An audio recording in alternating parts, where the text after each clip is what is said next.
नमस्कार मेरे सभी प्यारी विद्यार्थियों को आपका हार्दिक स्वागत है आपके आपके YouTube चैनल एग्ज़ाम डेस्टिनेशन में। विद्यार्थियों, आज फिर से एक बेहतरीन गणित का टॉपिक लेकर आपके सामने प्रस्तुत हुआ हूँ। आज का टॉपिक बहुत ही ज़्यादा इम्पोर्टेंट है। आज सिर्फ अपने मेंसुरेशन 2D और 3D के बारे में पढ़ेंगे। क्षेत्रमिति के अंदर अपने 2 से लेकर 3 अपने आकृतियों या फिगर्स के बारे में डिस्कस करेंगे कि उनके फॉर्मूले कैसे आते हैं। ज़्यादातर बच्चों को प्रॉब्लम आती है इन चैप्टर्स के अंदर फॉर्मूले याद करने की कि सर फॉर्मूले रटे नहीं जाते हैं। तो आज आपको मैं बेहतरीन ढंग से याद करवाऊंगा। फॉर्मूले बने कैसे, डायग्राम के माध्यम से ये भी सीखेंगे। आइए अपने सेशन को स्टार्ट करते हैं। विद्यार्थियों, सबसे पहले अपने मेंसुरेशन 2D को 3D से रिलेट करेंगे। यानी कि अगर अपने क्षेत्रमिति की बात करें तो क्षेत्रमिति में सबसे पहले अपने को ये देखना है कि जो आपकी 2D ज्योमेट्री की कोई फिगर है, जैसे कि वर्ग, तो वर्ग को अपने घन से रिलेट करके पढ़ेंगे, स्क्वायर को अपने क्यूब से रिलेट करके पढ़ेंगे।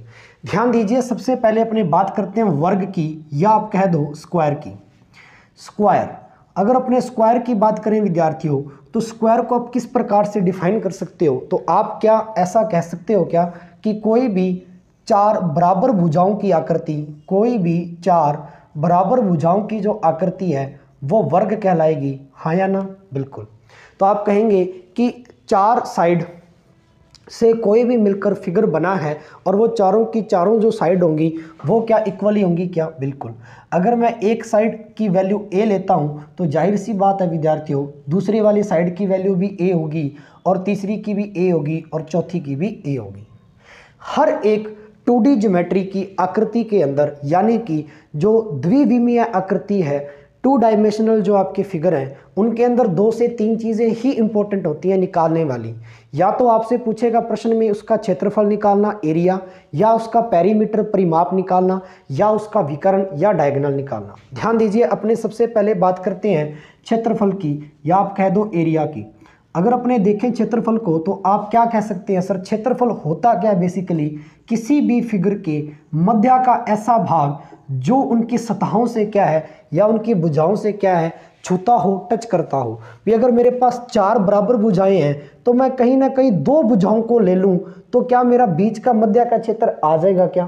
कि मैं किसी भी 2 भुजाओं को उठा लूं, यहां से मैं ए बी और सी, ए बी और बी सी वाली जो भुजा है, अगर मैं इसको उठाऊं, यहाँ से इन 2 भुजाओं को अगर मैं उठाऊं और 2 भुजाओं का जो मान है वो मेरे पास a है और दूसरी का a है और उनका इंटू करें तो क्या मेरे पास a स्क्वायर बन जाएगा, या आप इसको कह सकते हो साइड की स्क्वायर, हाँ या ना? तो आप क्या कहेंगे कि सर वर्ग का जो क्षेत्रफल होता है वो हमेशा और हमेशा भुजा की स्क्वायर होता है, या आपने कह सकते हो साइड की स्क्वायर होता है। ध्यान दीजिए, अपने बात करते हैं परिमाप की, या आप इसको कह सकते हो पेरीमीटर या परिमाप। अगर अपने पेरीमीटर p की बात करें तो वर्ग का परिमाप क्या हो सकता है? सर बेसिकली पेरीमीटर होता क्या है, इसको थोड़ा सा समझने का प्रयास कीजिए। बहुत ही बेसिक और आपका इतना जनरल और सामान्य टॉपिक है। यहाँ से अपने 0 लेवल से इनकी शुरुआत करते हैं और धीरे धीरे अपने कम समय के अंदर बहुत ज़्यादा पढ़ने का प्रयास करेंगे और बेहतरीन ढंग से याद भी करवाएंगे। परिमाप होता क्या है? बेसिकली किसी भी आकृति की 4 दीवारी, है ना, किसी भी आकृति की 4 दीवारी जो होती है ना, वही तो उसका पेरीमीटर होता है। कि ये आपके पास स्क्वायर है और इसकी 4 दीवारी, और जो 4 दीवारी है वो आपकी किसको रिप्रेजेंट कर रही है? भुजाओं को रिप्रेजेंट कर रही है। भुजाएं हैं कितनी? 4, और सारी की सारी भुजाएं एक जैसी हैं, तभी तो वर्ग बना है। बिल्कुल। तो आप कह सकते हो 4 इंटू साइड, या आप कह सकते हो परिमाप जो होगा वो 4 गुना भुजा के होगा, 4a के बराबर होगा। तीसरी चीज़ अपने इसमें और निकालनी है, जैसे कि मैंने अभी आपको बताया था विकर्ण। विकर्ण का मतलब होता है डायगोनल, ठीक है ना? विकर्ण का मतलब होता है डायगोनल। अगर डायगोनल की बात करें विद्यार्थियों तो ध्यान दीजिए, विकर्ण के बारे में कुछ इस प्रकार से कह सकते हो कि जैसे मेरे पास ये वर्ग है और वर्ग का मेरे को विकर्ण निकालना है, तो विकर्ण का मतलब होता है कि किन्हीं भी 2 बिंदुओं से मिलाते हुए मैं ऐसी रेखा खींचूं जो इनको बराबर, जो वर्ग को इक्वली क्या है, इंटरसेक्ट, इक्वली क्या पार्ट के अंदर डिवाइड कर दे, इक्वली विभाजित कर दे, आधा आधा, ठीक है ना? एक ऐसी रेखा दोनों किन्हीं भी 2 बिंदुओं से, है ना, किन्हीं भी 2 बिंदुओं से मैं एक ऐसी रेखा खींचूं जो क्या करेगी, आपकी इस फिगर को या स्क्वायर को इक्वली पार्ट के अंदर डिवाइड करेगी, हाँ या ना? यही आपका डायगोनल कहलाएगा, बिल्कुल कहलाएगा सर। इसके अपने को वैल्यू चाहिए, तो डायगोनल की वैल्यू चाहिए, तो क्या मैं डायगोनल को कुछ इस प्रकार से बना सकता हूँ क्या कि मेरे को तो सिर्फ इस भुजा की लंबाई चाहिए? तो आप कहेंगे सर बिल्कुल, पूरा वर्ग बनाने की जरूरत नहीं है, मेरे को सिर्फ इस भुजा की लंबाई चाहिए, सिर्फ इस भुजा की, ये जो डैश डैश करके आपको दिखाई दे रही है सिर्फ इस भुजा की। और ये जो आपके सामने फिगर बन के आया, क्या ये मेरे पास समकोण त्रिभुज नहीं बन के आया क्या? राइट एंगल ट्राइंगल नहीं है क्या? बिल्कुल। समकोण की ये वाली भुजा उसकी कर्ण होती है, हाइपोटेनस होती है, और यहाँ अपने पास जो कर्ण या हाइपोटेनस है वो डी को रिप्रेजेंट कर रही है। डी का मतलब हो गया विकर्ण, डायगोनल। ये वाली भुजा आपकी ए है साइड, और ये वाली भुजा भी आपकी साइड ए है। तो यहाँ से कर्ण निकाल लेंगे, और आपको पता है कि कर्ण स्क्वायर बराबर में आधार स्क्वायर ए की स्क्वायर प्लस में लंब स्क्वायर ए की स्क्वायर। कितने ए की स्क्वायर है बच्चों? 2 ए की स्क्वायर। तो आप लिख सकते हो क्या? 2 ए की स्क्वायर। तो डी स्क्वायर बराबर में 2 ए की स्क्वायर, और यहाँ से डी कितना आ जाएगा? √2, ठीक है ना। रूट के अंदर आ गया 2, और ए की स्क्वायर के ऊपर रूट लगेगा, तो खाली इसको ए से रिप्रेजेंट कर लेंगे, क्योंकि स्क्वायर से रूट कट जाएगा। तो आपके पास वैल्यू कितनी आ जाएगी? डायगोनल बराबर में √2 × a। तो आप कह सकते हो कि किसी भी वर्ग के विकर्ण की लंबाई या वर्ग का विकर्ण जो होता है वो उसकी भुजा का यानी कि साइड का कितना होता है? √2 गुना होता है, भुजा का √2 गुना होता है। क्या ये बात आपको अच्छे से समझ में आई है क्या? बिल्कुल। ध्यान दीजिए विद्यार्थियों, ये चीज़ आपको पढ़ाने का मैंने प्रयास किया बहुत ही बेहतरीन ढंग से। आई होप आपको समझ में आया होगा। इसी प्रकार बढ़ते अपने आगे। यहाँ तक आपने वर्ग पढ़ा अच्छे से। अब वर्ग से अपने एक 3D ज्योमेट्री की आकृति ले लेते हैं। वर्ग से रिलेट करके पढ़ना है कि वर्गाकार आकृतियों से या वर्गाकार भुजाओं से कोई ना कोई चीज़ मिलकर बनी होगी, हाँ या ना? वर्गाकार भुजाओं से कोई ना कोई आकृति मिलकर बनी होगी, और ऐसी आकृति आपको पता है 3D के अंदर, 3rd डायमेंशनल के अंदर आपकी कहलाती है घन, जिसको आप क्यूब कहते हो या आप कहते हो घन। आओ अपने घन के बारे में पढ़ने का प्रयास करते हैं। क्या ही कारण है कि वर्ग के बाद मैं घन को पढ़ा रहा हूँ? क्योंकि वर्ग से बिल्कुल घन जो है ना वो संबंधित है, और आकृतियों को संबंध करके अपने पढ़ेंगे, यानी कि 2D और 3D को अपने थोड़ा सा मिलाकर पढ़ेंगे तो अपने को ज़्यादा बेहतरीन तरीके से समझ में आएगा, और फॉर्मूले अपने ज़्यादा से ज़्यादा क्या है, याद भी रहेंगे। तो ध्यान दीजिए, अपने सेकंड जो पोर्शन है वो अपना पढ़ते हैं घन। घन को आप कहते हो क्यूब। क्यूब अपने अगर इसकी आकृति बनाई तो क्या आप इस प्रकार की आकृति बना सकते हैं क्या? बिल्कुल। ये जो आपके सामने आकृति दिखाई दे रही है विद्यार्थियों, ये आपकी क्यूब को रिप्रेजेंट करती है, या अपने कह दें कि घन को रिप्रेजेंट करती है, घन को रिप्रेजेंट करती है। बिल्कुल। अब जो घन आपका बना है ये होता क्या है? बेसिकली क्यूब, क्यूब आपकी वर्गाकार आकृतियों से मिलकर बनता है, या कह दो कि 6 वर्गाकार फलकों से मिलकर आपकी जो आकृति बनती है उसे अपने क्या कहते हैं? क्यूब, या आप उसको क्या कहते हो? घन, है या ना? 6 वर्गाकार आकृति हैं, तो नीचे भी इसके क्या होगा? वर्ग होगा। ये देख लो, नीचे वाली जो इसका प्लेटफॉर्म है, ये वाला जो पोर्शन है इसका, ये वाला जो पोर्शन है वो भी इसका स्क्वायर होगा, वर्ग होगा। यहाँ भी इसका वर्ग बनेगा, ऊपर भी वर्ग बनेगा। क्या बिल्कुल मेरी बात आपको समझ में आई है क्या? बिल्कुल। 3D आकृति है, तो 3D आकृतियों के क्या निकलते हैं? एक तो निकलता है सबसे पहले उसका आयतन। आयतन का मतलब ये होता है कि कोई भी पदार्थ, वॉल्यूम जिसको आप कहते हो, कि ऐसी आकृति जिसमें कुछ ना कुछ पदार्थ आप क्या हो, भर सको। जैसे कि मैं इसके अंदर एक बक्से के अंदर पानी भर दूं, कोई मिट्टी भर दूं, या कोई पदार्थ भर दूं, और पूरी की पूरी सतहों को क्या हो, वो ढक ले, हाँ या ना? तो उन आकृतियों का क्या निकलता है? आयतन। जो वस्तु जितना स्थान घेरेगी वो उसका क्या होगा? वॉल्यूम होगा। तो जहाँ इसमें मटेरियल डालेंगे तो वो इसके अंदर का पूरा स्थान घेर लेगी क्या? बिल्कुल। तो इसका निकलेगा आयतन। आयतन क्या होता है? ध्यान दीजिए, देखो वर्गाकार आकृतियों से मिलकर बना है, तो ये वर्ग की अगर भुजा ए है तो बच्चों ये भी ए होगी क्या? और ये भी तो आपकी ए होगी। बिल्कुल। यानी कि लंबाई भी आपकी ए है, यहाँ से लेकर यहाँ तक चौड़ाई भी ए है, और इसकी ऊंचाई हाइट भी कितनी है? ए है। तो आपका वॉल्यूम क्या आ जाएगा? आयतन क्या आ जाएगा? 3 ए आ रहे हैं, जिसमें लंबाई भी आ रही है, चौड़ाई भी आ रही है, और ऊंचाई भी आ रही है।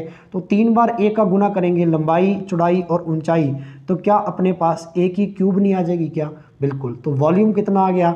ए की घात 3 या ए की क्यूब। कैसे आया पता चला क्या? दूसरी चीज़ और क्या निकाल सकते हैं घन के अंदर? ध्यान दीजिए, TSA, total surface area. Total surface area यानी कि इसका जो कुल पृष्ठीय क्षेत्रफल है वो देख लो। पृष्ठीय क्षेत्रफल निकाल लेते हैं। पृष्ठीय क्षेत्रफल, अब नाम से पता लग रहा है पृष्ठीय का मतलब क्या हो गया बच्चों, पृष्ठ।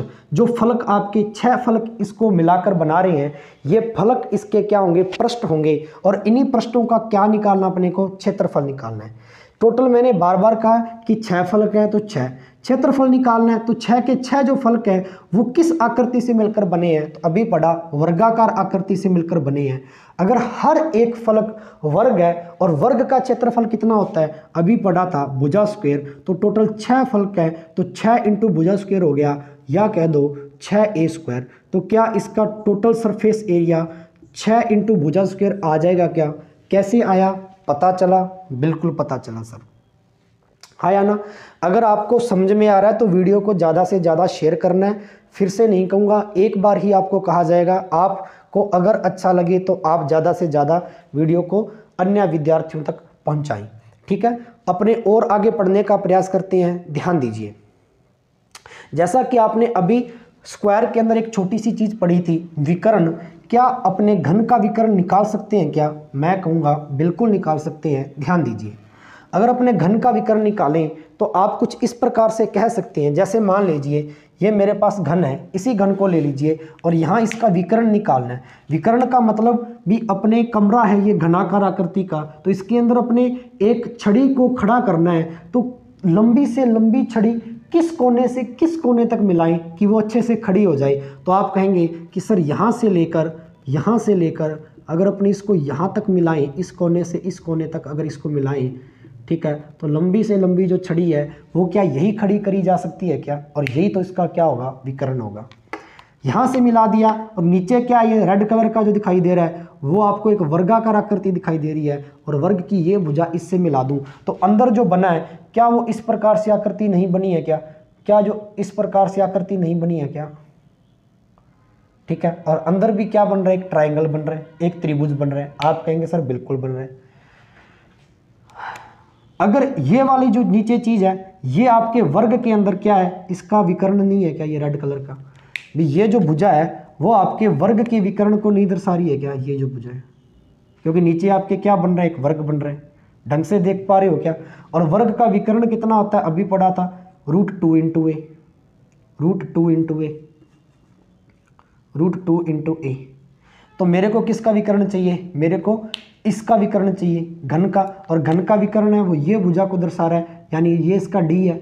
और यहाँ से लेकर यहाँ तक हाइट कितनी है बच्चों, ए है, ऊंचाई भी ए है। और ये वाली, तो ये वाली अपने पास जो विकर्ण है वो आपके वर्ग का √2 इंटू ए है, ये ए है। और कर्ण अपने को चाहिए, तो अभी आपने पाइथागोरस थ्योरम पढ़ा था कि कर्ण स्क्वायर बराबर घन का डायगोनल की स्क्वायर बराबर में आधार की स्क्वायर और लंब की स्क्वायर। तो आधार की स्क्वायर √2 इंटू ए की होल स्क्वायर प्लस में ए की स्क्वायर। देख लो, रूट से तो स्क्वायर कट जाएगा, ठीक है, 2 बच जाएगा, और ए की स्क्वायर तो ए की स्क्वायर है प्लस में ए की स्क्वायर। कितने ए की स्क्वायर है, देख लो, 2 ए की स्क्वायर यहाँ पर है, 1 ए की स्क्वायर यहाँ पर है, 2 और 1 3। तो क्या 3 ए की स्क्वायर नहीं हो गया क्या? बिल्कुल 3 ए की स्क्वायर हो गया, बिल्कुल। और आगे अपने पास क्या पड़ा है, डी की स्क्वायर, यानी कि यहाँ इसको देखने का प्रयास कीजिए, डी की स्क्वायर मतलब घन का विकर्ण। और घन का विकर्ण कितना, डी स्क्वायर है, और अपने मान निकाला है 3a स्क्वायर। यहाँ से स्क्वायर हटाएंगे तो क्या d बराबर में √3 इंटू साइड नहीं आ जाएगा क्या? साइड का मतलब a आ जाएगा क्या? बिल्कुल। और यही आपका क्या होता है, घन का विकर्ण होता है, जिसको आप कह सकते हो कि घन का विकर्ण बराबर में √3 इंटू भुजा या साइड, या भुजा को आप a से रिप्रेजेंट करते हो तो आप इसको a लिख सकते हो। क्या ये बात आपको अच्छे से समझ में आई है क्या? अगर अच्छे से समझ में आई है तो कमेंट बॉक्स के अंदर आपको अच्छे से लिखकर बताना है कि हाँ सर हमें ये चीज़ अच्छे से समझ में आई है, हाँ या ना। इस प्रकार से आपके प्रश्न पूछ सकता है एग्जामिनर, ठीक है ना। बहुत ही इंपॉर्टेंट प्रश्न बनता है, बहुत ही इंपॉर्टेंट प्रश्न ये बनता है, ठीक है ना। ये आपको ध्यान रखना है और ध्यान रखना है, ठीक है। तो यहाँ तक आज के वीडियो में अपने 2 आकृतियों को पढ़ा, एक तो वर्ग को पढ़ा और एक अपने घन को पढ़ा या क्यूब को पढ़ा। आपको क्या करना है, ये सारे के सारे फॉर्मूले नोट करने हैं, आकृतियों को समझना है, कैसे बने फॉर्मूले याद करना है। और आपकी गणित की पुस्तक कोई भी किताब हो आपके पास, उसमें से क्षेत्रमिति के अंदर वर्ग और घन से संबंधित जो प्रश्न है, सिर्फ वर्ग और घन से संबंधित जो प्रश्न है वो आपको हल करने हैं और आपके उत्तर एज इट इज निकलेंगे। हल करके आपको कमेंट बॉक्स में बताना है कि आपके आंसर आ रहे हैं या नहीं आ रहे हैं। ठीक है, ऐसे ही अपने क्षेत्रमिति की 2 आकृतियां रोज करेंगे। 2 आज पढ़ी हैं, 2 कल पढ़ेंगे, उसके बाद में 2 आकृतियों को और पढ़ेंगे।